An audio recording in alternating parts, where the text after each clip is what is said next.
Bienvenidos a una nueva entrega de Gateway Hispanic Podcast, los temas más importantes del acontecer político a nivel mundial, conducido por María Herrera Mellado.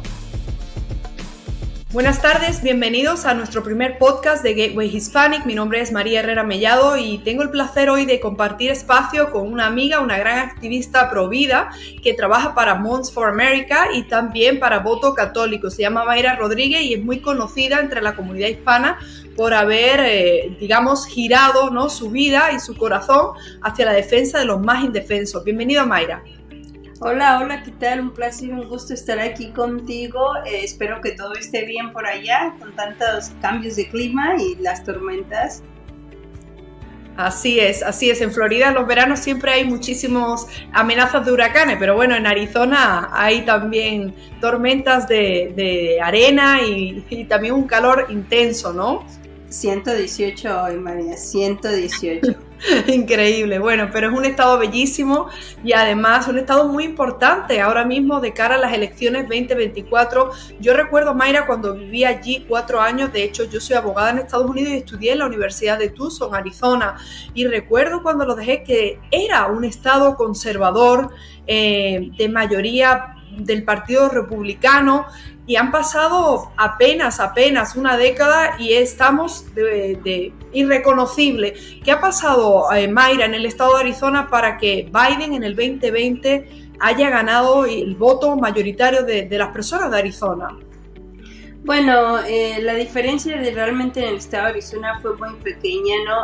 Hay el lado que dice que no ganó, ¿no? Hay el lado que dice que con trabajos ganó. El punto es que tuvo el suficiente voto para lograr el cambio en Arizona y lo vimos en el 2022 también, ¿verdad? Cuando seleccionaron a una gobernadora demócrata. Ahí es donde a mí me hubiera gustado que el Partido Conservador entendiera que algo estaba pasando, ¿no? Claro. Que si el 2020 no los hizo shake, como decimos, no los despertó y los vibró, la reacción del 2022, que fue que ganara una candidata demócrata, hubiera sido suficiente para entender algo no va en buen camino en este estado, lo estamos perdiendo, ¿por qué lo estamos perdiendo, no?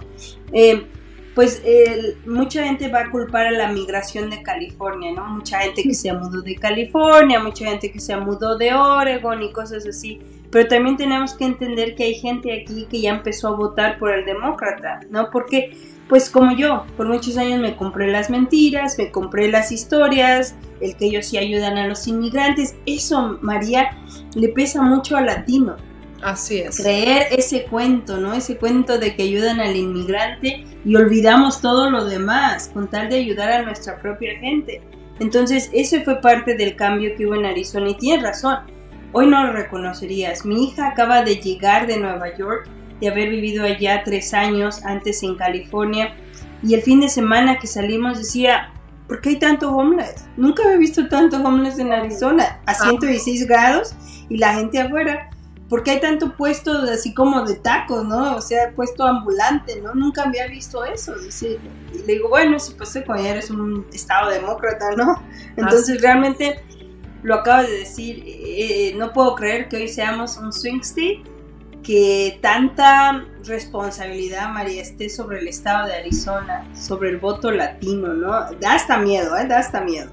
Sí, fíjate que has tocado temas fundamentales, el tema de la crisis, ¿no?, de las personas sin hogar y la inmigración ilegal, porque realmente aquí del otro lado, ¿no?, del país de Florida tenemos justo el ejemplo contrario, un gobernador, Ron DeSantis, que está, atacando toda esta crisis de personas sin hogar, creando espacios para que las personas puedan estar allí cuidadas, que tengan los servicios mínimos, pero sin afectar a los empresarios de a pie y a las personas que vivimos en barrios medios, altos, inclusive menos favorecidos. Yo creo que es importantísimo también el tema de la inmigración, porque se habla incluso de la entrada de más de 15 millones de inmigrantes en los 3 años que ha estado el presidente Biden en la Casa Blanca.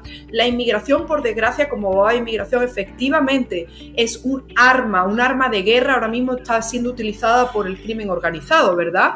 Y por los contrabandistas de personas. Inclusive se habla y se han se ha averiguado el tema de los vínculos entre los ciudadanos chinos que trabajan en bancos en California y el cartel de Sinaloa.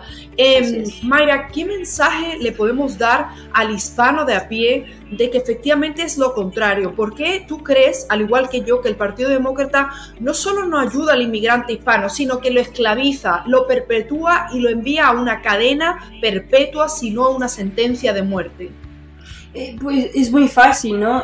María, tú sabes que yo colaboro con muchas líneas de ayuda a la mujer y tenemos varias de estas personas que han querido entrar como refugiadas, que han sido engañadas. Recientemente estuve en charla con una señora de Colombia. Escucha, unos policías de Colombia arreglaron todo su traslado, a ellos les pagaron $10,000 para salir de Colombia a México, donde otros policías en México, Policía Federal Mexicana, los transportó también colectando su pago a la frontera con Estados Unidos en San Isidro, que es California, ¿no?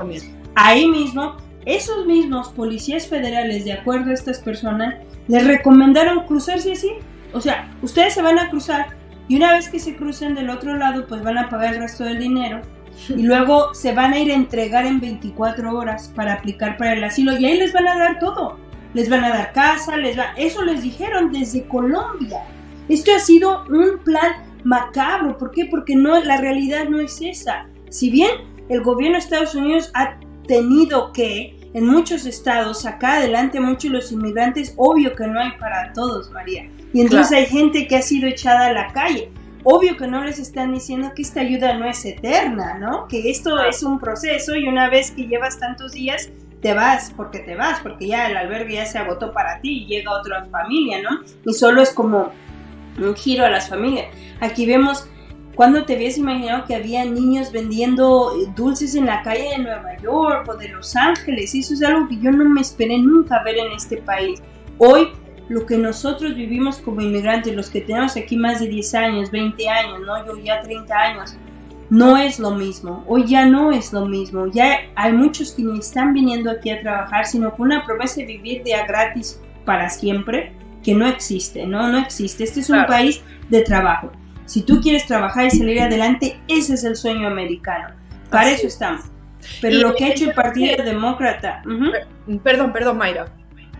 Lo que ha hecho el Partido Demócrata, engañar a la gente, ha sido simplemente ayudar a la industria del tráfico humano, ¿no? Que tú sabes bien que para mí va de la mano con la industria del aborto. Mira, en agosto voy a viajar a El Paso, Texas, a dar una charla en Las Cruces, porque Las Cruces, siendo un pueblito de nada, María, un pueblito chiquitito, tiene 4 centros de aborto, pero Nuevo México va a invertir $10 millones en otro megacentro de abortos. ¿Por qué? Porque es la frontera con México. Claro. Porque ahí llegan las mujeres. Todo tiene que ver, es una industria corrompida, donde es desde el tráfico humano, tráfico de drogas, la industria del aborto, todo va de la mano. Y el Partido Demócrata, el que está fomentando esto. Es increíble, ¿no? Pero también mencionabas que trabajas para Voto Católico y aquí hay un trabajo también que hacer, ¿no? Porque por una parte te dicen, bueno, Caridades Católicas, $1,000 millones en ayuda federal para ayudar al inmigrante. Hay que ser, ¿me entiendes?, una persona que ayuda al inmigrante. Pero la cuestión aquí es, como tú dices, ayudas al inmigrante un poquito a cruzar y después mantienes la industria criminal, ¿no?, del contrabando de personas, del tráfico humano, abuso infantil. Como tú dices, jamás nos hubiésemos imaginado que cientos de miles de menores no acompañados acabasen en bases militares, fueron adoptados por familias. O desaparecidos. O desaparecidos, tanto que se quejaban de la crisis de los menores con el expresidente Donald Trump. De hecho, el tema aquí con la inmigración, Mayra, es que hemos financiado masivamente a ONGs que se están lucrando de una forma desmesurada para llevar a cabo todo lo que es el movimiento de personas sin tener en cuenta efectivamente que incluso para el ciudadano de a pie, para ti, para mí que llevamos 16, 20 años en este país, todavía nos sigue costando a nosotros levantar y mantener nuestro trabajo, nuestra familia. O sea, no es como se lo pintan, que vas a venir aquí y vas a poder vivir gratis siempre, ¿no? Hablaba una de las entrevistas y de las encuestas de Breitbart que casi por encima del 90% de los inmigrantes que están llegando viven de forma gratuita hasta ahora mismo, pero eso tiene una fecha límite. Mayra, hay otro tema muy, muy importante, ¿no?, del que hay que hablar, y es el giro del Partido Republicano y del candidato presidencial, ¿no?, y la retirada quizás del apoyo a los activistas pro vida, y esto tiene un sentido. Pero antes de entrar en este tema, me gustaría elevar el debate también y hacer una reflexión.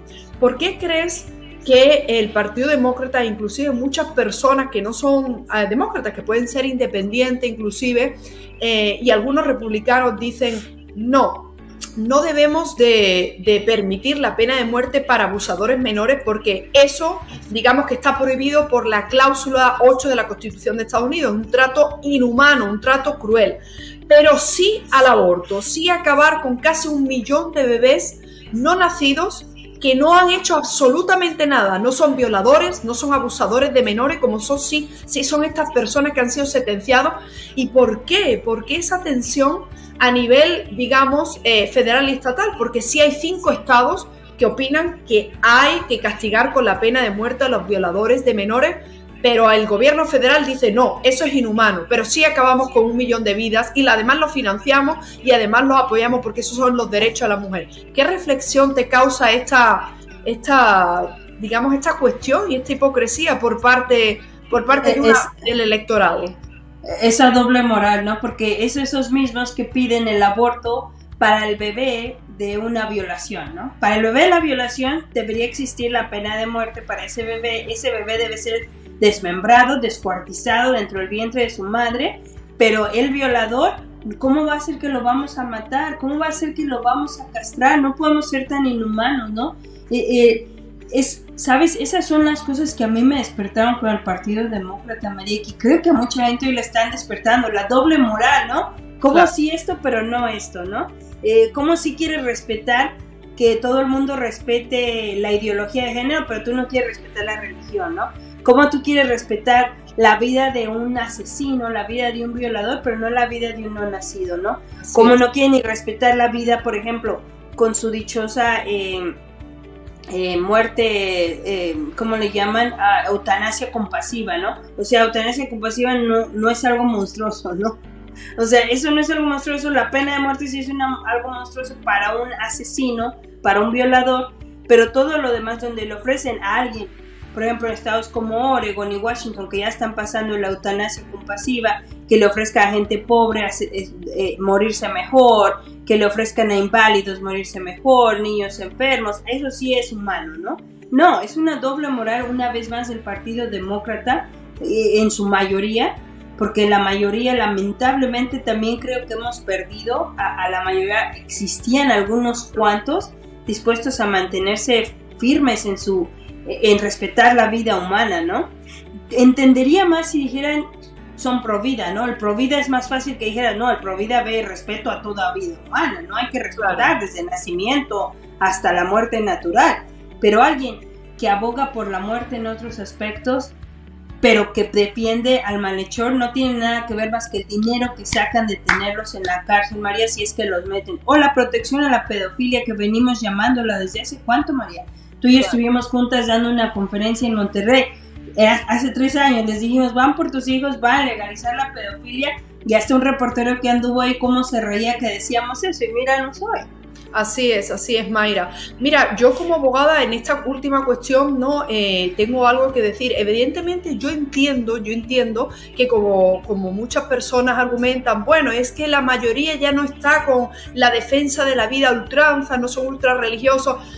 Ok, desde el punto de vista legal, efectivamente las personas de cada estado tenemos derecho a decidir, pero eso no significa, como tú bien dices, que abandonemos la defensa de los derechos y de los valores de los menos, ¿me entiendes?, protegidos, en este caso de los bebés. Pero en segundo lugar, de las mujeres, porque hace como un par de semanas estaba en Telemundo y era tan terrible lo que escuchaba un médico que parecía colombiano diciendo que, bueno, que el tema de que las mujeres hace tantas décadas que no hemos tenido el derecho a decidir, que ahora por fin somos libres, que tenemos el derecho a ser felices, pero que a mí me cuenten qué mujer, ¿me entiendes?, después de abortar, de asesinar a su bebé, ha sido alguna vez feliz. O sea, eso es imposible, nadie se cree eso. Más tarde que temprano tú vas a tener vas a enfrentarte a la realidad. Y la realidad es que acabaste con tu hijo y no hay más. Y que la ley te exima o que hay una industria detrás que simplemente te condona y te perdona no significa que esté bien hecho.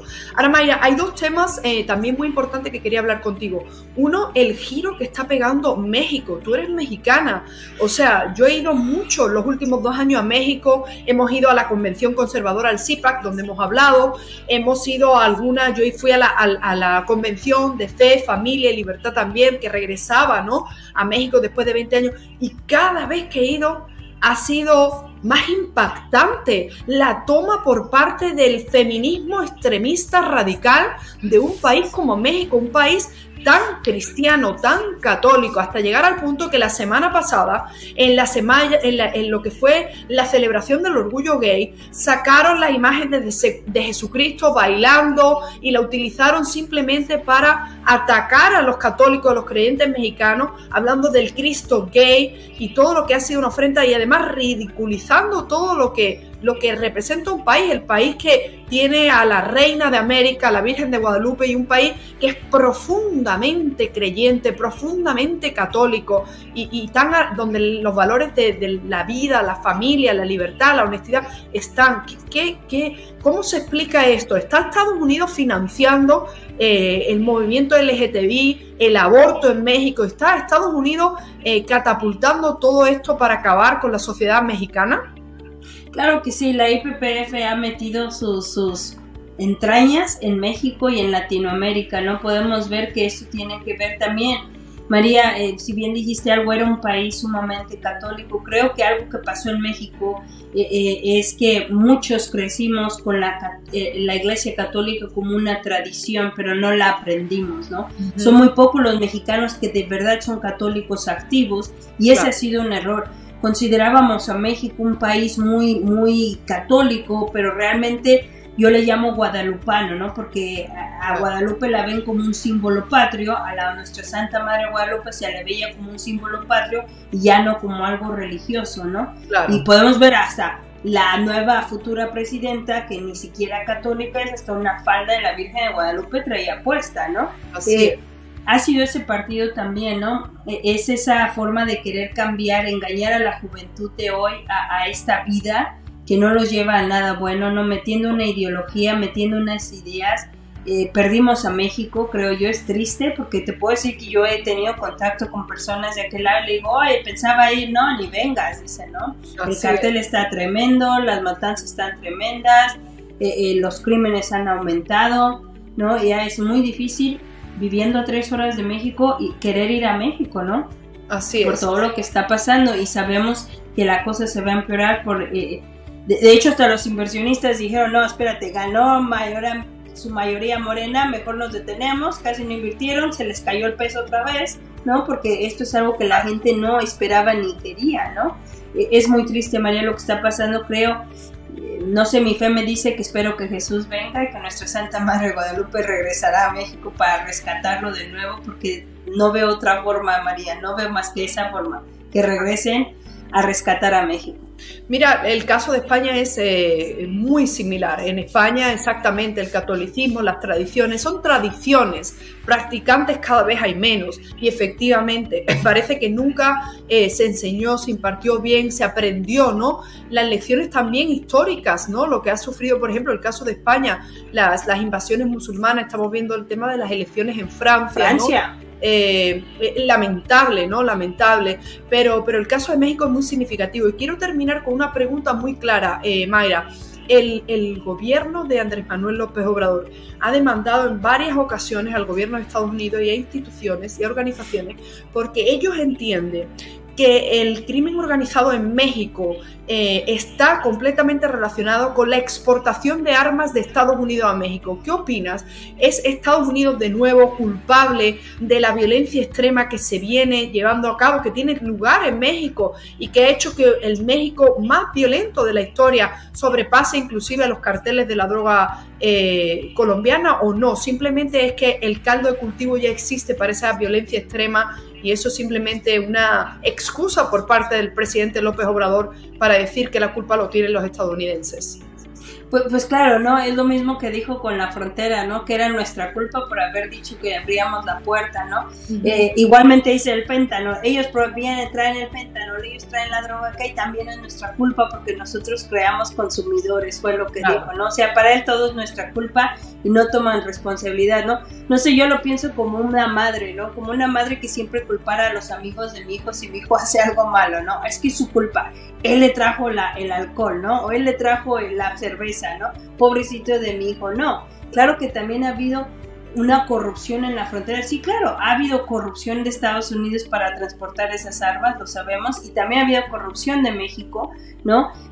Sabemos que ha habido una corrupción, hermandad entre ellos que han llevado al país a lo que es hoy, a la frontera a lo que es hoy, pero no creo que sea justo que él se ponga solo a culpar a un lado sin aceptar culpa de cómo México dejó entrar esas armas, ¿no? De cómo México permitió ese tráfico de armas. Claro. De igual forma, es como Estados Unidos se pusiera a demandar a México por el tráfico de más de 15,000 millones de personas en los últimos 4 años, ¿no? Claro, que lo podría hacer y que yo creo que es justo también, porque además Estados Unidos tiene una frontera con México, pero México la tiene con Guatemala, y la verdad es que sí han intentado hacer algo en Guatemala para detener el contrabando y la entrada masiva de millones de inmigrantes. Sin embargo, López Obrador hizo exactamente lo mismo que Biden, dijo serán bienvenidos todos, les abrió el tema a las paguitas.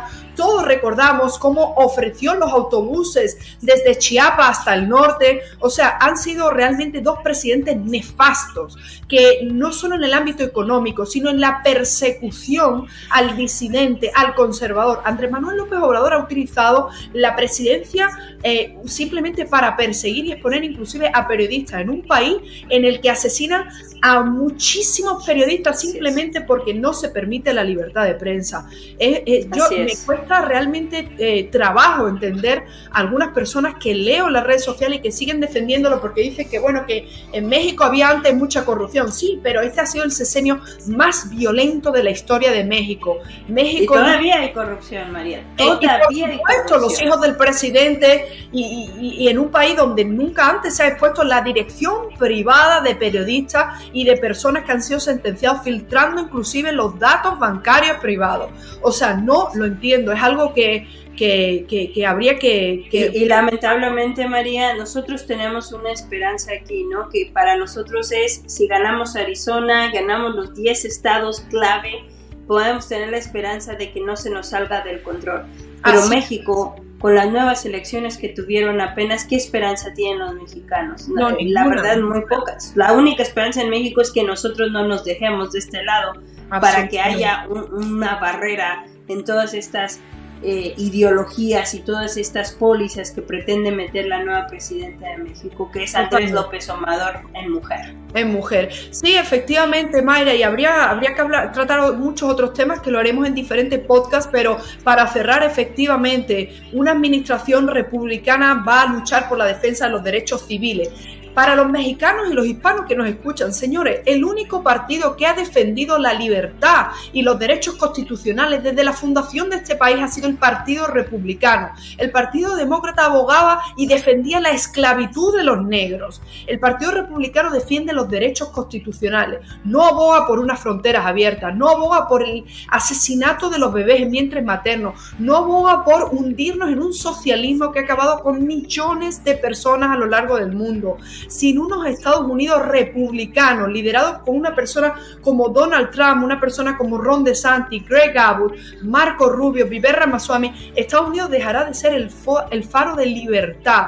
No hay forma que se controle el hemisferio ni la región si los Estados Unidos permiten y que se siga permeando, y en la entrada de 15 millones de personas, muchísimos de ellos, cientos de miles de países que financian el terrorismo, de violadores, de asesinos. Lo dijo Donald Trump y no le gustó en absoluto en el 2020 a la gente.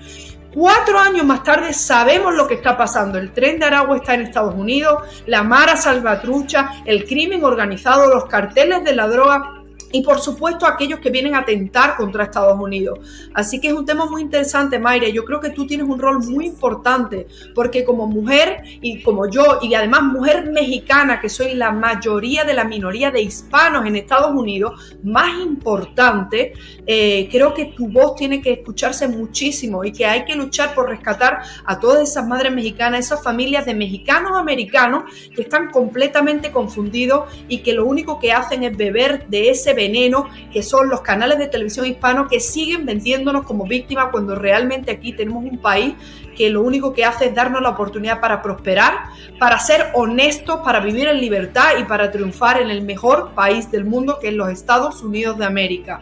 Muchísimas gracias, Mayra, por todo tu apoyo, y espero que coincidamos juntas muy pronto en algunas convenciones y a seguir trabajando en el movimiento pro vida y pro libertad. Muchísimas gracias. Pero ahorita estamos promoviendo el voto de las madres, el voto católico y el voto de las mujeres. Eso va a cambiar. Estoy seguro que el voto de las mamás salvará a América. Así es. Muchísimas gracias, Mayra. Hasta pronto.